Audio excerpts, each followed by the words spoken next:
안녕하세요. 오늘은 학교폭력예방연구소 정재준 수장님과 전 중부일보 기자님이셨고 현재는 개혁신당 정국진 부대변인님을 모시고 함께하도록 하겠습니다. 안녕하세요. 네, 안녕하세요. 정재준입니다. 네, 안녕하세요.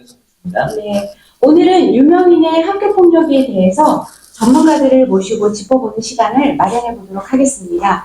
이달에도 직장인 익명 커뮤니티 블라인드에는 학교폭력 가해자에게 청첩장을 받았습니다. 그렇죠.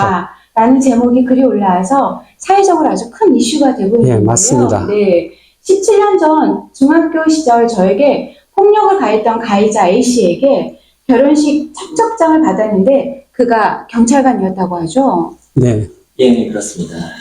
피해자는 그 가해자였고 지금은 이제 경찰이 된 그 친구에게 중학교 재학 시절에 소위 말하는 빵 셔틀. 네, 네, 이 빵 셔틀이 뭔지는 잘 아시죠? 네. 매점 심부름인데 이제 심부름 시키면서 돈 얼마 뭐 주지도 않고 100원 그렇죠. 주면서 1,000원 남겨와 이렇게 그렇죠. 얘기하는 맞아요. 네, 그런 것인데 본인 문자 메시지를 또 아껴야 된다면서 휴대전화를 빼앗아서 문자 메시지도 마음대로 보내고 뭐 이런 식으로 괴롭힘을 했었던 거죠. 그렇게 이제 주장을 했죠.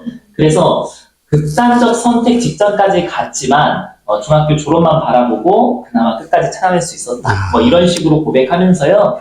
그동안 힘들었던 기억을 잊고서 잘 살고 있었는데 갑작스럽게 이 청첩장이 날라오니까 그 시절을 당연히 떠올릴 수밖에 예, 없죠. 옛날 생각이 나. 사실은 이름도 기억하고 싶지 않고 얼굴도 다시 보고 싶지 맞습니다. 않은 그 사람으로부터 아니 뭐 청첩장 이것도 약간 돈 내놓으라는 그 청첩장 셔틀인가요? 그렇죠. 네, 황당하네요. 주민용 셔틀 같은 그런 느낌이었을 것 같습니다. 네, 그러게요. 극단적인 선택까지 생각할 정도로 정말 괴로웠던 시간인데 그 청첩장을 받았을 때 더 괴로움이 커졌을 것 같다는 생각이 네, 듭니다. 그렇습니다.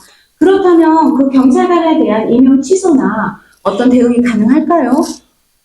결국은 이걸 공소시효 차원도 있고 그 다음에 그 당시에 괴롭힘을 당했다라는 그 구체적인 증거가 이제 나의 기억 속에서만 이렇게 있다고 했을 때 그게 없다고 말할 수는 없지만 그런데 이거를 객관적으로 증명할 수 있는 게 없는 이상에는 그래서 강원 경찰청 이제 그 경찰이 있는 강원 경찰청이 이것은 경찰이 되기 전에 일어난 일이다. 그래서 징계가 불가능하다라는 입장을 내놨습니다. 근데 여기서 주의해야 될 점은요, 오히려 그 경찰관이 이 피해자를 대상으로 또 글을 올려가지고 나의 명예를 훼손했어. 맞습니다. 하면서 네. 명예훼손으로 고소할 가능성도 있다는 거예요. 그렇죠. 아휴, 네. 너무 참 안타까운 상황입니다. 그 박연석 중앙대 교수가 이번 교육감 선거와 관련해서 범죄자 조전혁 후보가 교육감이 돼서는 안 된다. 조전혁 후보는 교육감이 돼서는 안 될 요건만 모두 갖춘 후보다라면서 그가 학창시절 학교폭력 가해자라고 하는데 이게 뭐 단순히 의혹입니까? 아니면 본인이 인정한 사실입니까? 사실 이주호 교육부 장관, 지금 이주호 교육부 장관은 사실 2022년도에는 서울시 교육감 예비 후보였죠. 그때 이미 조전혁 예비 후보의 학교폭력 전력에 대한 검증을 촉구하고 나선 바 있었습니다. 그때 당시 조전혁 예비 후보는 한 유튜브 방송에 출연해서 본인 스스로 고등학교 시절 학교폭력 가해자였다라고 말하는 영상이 있거든요. 이렇게 본다면 스스로 학폭 가해자임을 자인했다고 볼 수 있겠습니다. 인정을 했다니 인정을 부인하는 것보다 낫다고 볼 수 있겠네요. 네네. 반면에 그 유명 유튜버 곽튜브는 학교폭력 사건을 완전히 허위로 드러났다고 하죠. 이제 정확히 말하면 이제 곽튜브가 그동안 우리 대중들로부터 이제 사랑받았던 이유 중에 하나가 학교 폭력을 당했던 경험을 나눔으로써 어떤 많은 사람들로부터 공감을 좀 이끌어내고 그래서 좀 이제 그런 게 이제 하나의 인기의 요인이 됐었는데요. 그렇죠. 그런데 이제 얼마 전에 뭐 동창이었다라고 하는 사람의 글이 또 올라왔어요.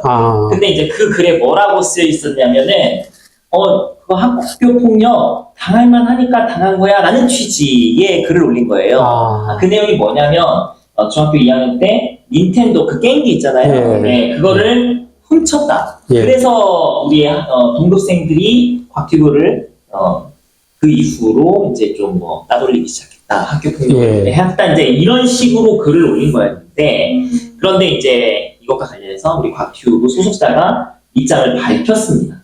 중학교 동창들에게 확인한 결과 그 당시 이 게임기 자체가 희귀한 물건이었다라고 설명을 했고요. 다음으로 뭐 게임기를 훔쳤다라는 그런 내용을 기억하는 그리고 또 곽튜브 본인도 그런 내용을 부인을 했기 때문에 이 최초 폭로자가 결국은 그거 내가 허위로 쓴 거야라고 자백하는 약간 그런 일이 있었습니다. 예, 그 여기서 그 DS라는 물건이라고 했었는데 그 당시 많은 이제 사람들은 그게 아마 닌텐도다 하면서 추정 물건이라고 얘기를 하고 있죠. 그래서 닌텐도라고 딱 정해서 얘기할 수는 없지만 그 닌텐도라고 보통 추정하고 있습니다. 그런데 그 학폭을 오히려 당했던 곽튜브가 무려 그 에이프릴 출신 이나은과 함께 영상에 나와서 학폭 가해자 의혹이 있는 이나은 씨를 감싸 안으면서 이렇게 지금 역폭을 맞고 있는데 이게 무슨 내용일까요? 이제 이나은 씨와 관련해가지고는 이제 크게 두 가지가 있어요. 그러니까 학창 시절에 학폭을 했다라는 그런 주장이 제기된 바가 있어요. 이 부분에 대해서는 아직 이게 뚜렷하게 나온 바가 없습니다. 이제 또 다른 하나는 이제 학창 시절을 이제 졸업하고 나서 에이프릴이라고 하는 그 그룹 내에서 이 다른 그룹 내에 다른 한 사람을 집단으로 따돌림했다라는 얘기인데요. 이게 이제 물론 그룹 내에서의 따돌림인 거를 학폭이라고 볼 수는 없지만 그런데 그렇죠. 이제 자연스럽게 이 학폭의 연장선상으로 우리 대중들이 좀 이해를 그렇죠. 하는 것 같습니다. 예. 예. 예. 왜냐하면 같은 논리가 적용되는 것이잖아요. 그렇죠. 예, 학교 폭력은 아니지만 어쨌든 왕따를 시켰으니까. 네. 그렇죠. 예, 그렇다 보니까 이제 근데 그 내용은 어느 정도 여러 가지 영상의 증거라던가 그 다음에 법원의 일종의 판결을 통해서 일정 부분 사실로 또 이제 드러난 부분이거든요.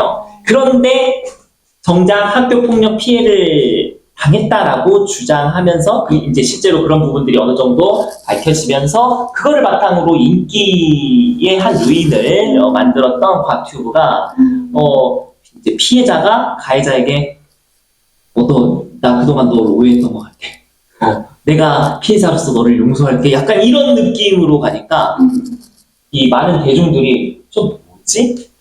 예, 라는 그런 생각을 가지게 됐다라는 게 이제 결국은 곽튜브가 우리 국민이 사랑하는 유튜버 이제 뭐 탑 10에 들 정도로 굉장히 큰 인기를 끌었지만 지금 구독 취소가 이렇게 이어지고 있고요. 그렇구나. 예, 그리고 곽튜브를 이제 워낙에 이제 많은 곳에서 이제 초청을 했죠. 사실은 명사 수준으로 이렇게 올라섰으니까요. 그런데 곽튜브와 관련된 그런 행사들이 줄줄이 좀 취소되고 있는 방송 내용이 또 취소되고 있는 그런 실정입니다.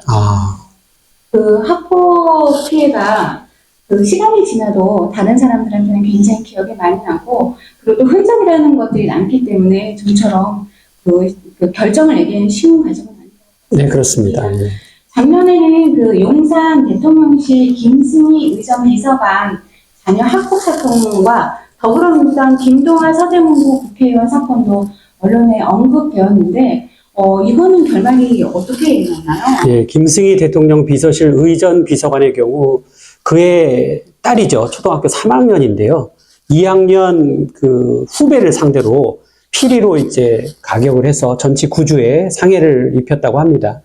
이때 학폭대책위원회 결과가 뭐가 나왔냐면 학급 교체인데요. 사실 피해자들은 학급 교체가 아니라 이제 아예 전학 조치를 요구했었거든요. 근데 이게 이제 제대로 받아들여지지 않았고요.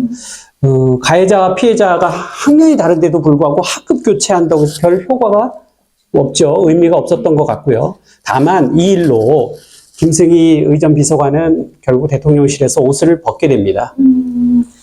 네, 어떻게 보면 그 자녀 문제로 그 부모까지 그 영향을 미치는 모양새네요. 네, 그렇습니다.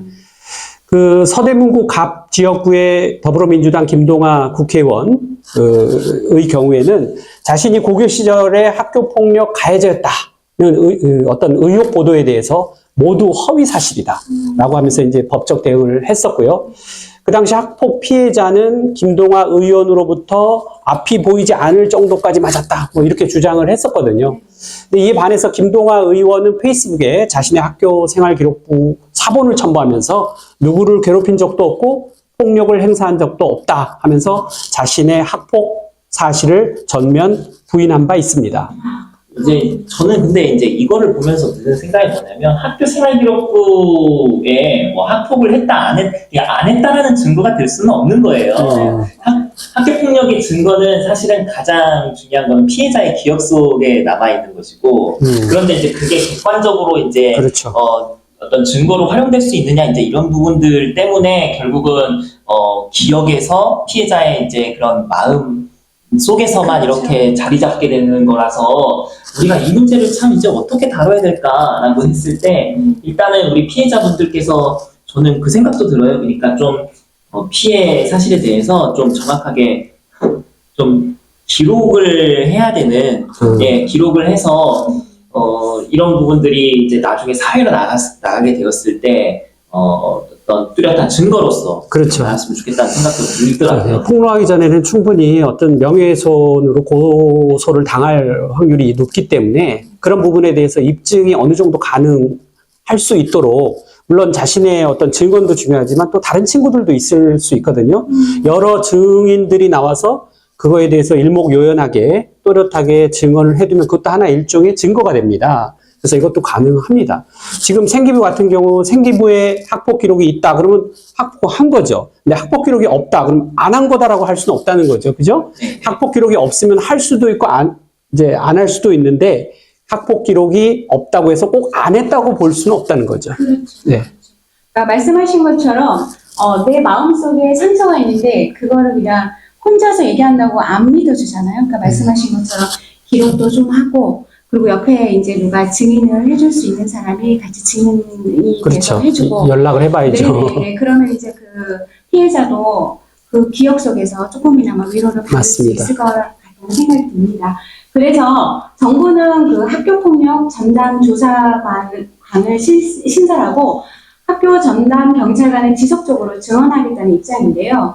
2024년 상반기 전수조사를 통해 학폭의 실태를 파악하고 전담 조사관, 학교 전담 경찰관을 투입 등으로 코로나19 이후 증가하는 학교폭력 사건이 줄어들 수 있을지 기추가 주목됩니다. 제 들은 정보로는 증가하고 있다고 합니다. 학교폭력 예, 문제가 있어요. 예. 그렇죠. 코로나19 때는 다들 집에 있으니까 예. 학교폭력이 줄었지만 다시 이제 그런 문제도 있고 몰랐는데 증가하는 게 이제 코로나19 때도 그랬겠지만 이제 학교에 안 모이니까 오프라인 상에서는 학교 폭력이 줄었다고 볼 수 있지만 사실 그 이후에 오프라인으로 이제 등교하면서 학교 폭력이 늘었다 이런 면도 있지만 집에서 뭐 딥페이크 학교 폭력 등 어떤 사이버 공간에서의 학교 폭력은 계속해서 늘어나고 있었다는 거죠. 그래서 이번 상반기 전수조사를 했지만 제가 보기에 증가로 돌아섰다는 게 이제 제가 가지고 있는 최신 정보입니다.